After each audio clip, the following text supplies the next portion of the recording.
Isang araw, isang santo, may maligayang pagdating sa channel na nagbibigay pugay sa mga lalaki at babae na nagmarka sa kasaysayan ng simbahan sa buong panahon.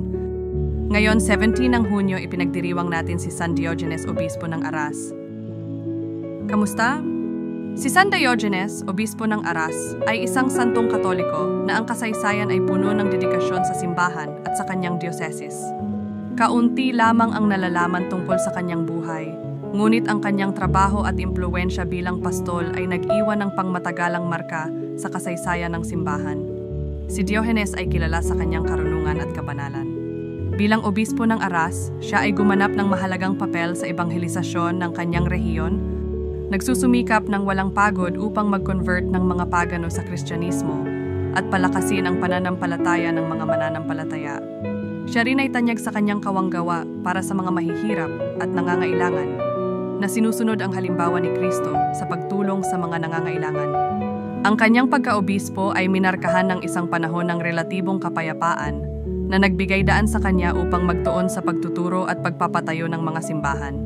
Sa ilalim ng kanyang pamumuno, ang Dioceses ng Aras ay nakaranas ng espiritual at material na paglago na naging mahalagang sentro ng pananampalatayang Kristiyano sa rehiyon. Namatay si San Diogenes sa kabanalan at pagkatapos ng kanyang kamatayan, siya ay pinarangalan bilang isang modelo ng pananampalataya at pastoral na pangangalaga. Ang kanyang kapistahan ay ipinagdiriwang tuwing Hunyo 17, isang araw kung saan naaalala ng mga mananampalataya ang kanyang dedikasyon at maraming kontribusyon sa simbahan. Narito ang isang panalangin na iniaalay kay San Diogenes, Obispo ng Aras.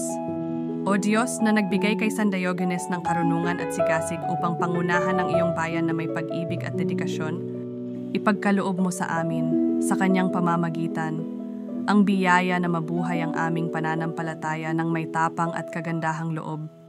Naway ang kanyang halimbawa ng kawanggawa at pastoral na dedikasyon ay magbigay inspirasyon sa aming mga kilos at salita.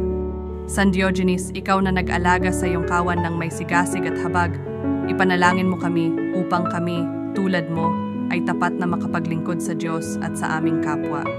Amen! May iba pang mga santo na ipinagdiriwang na ngayong araw.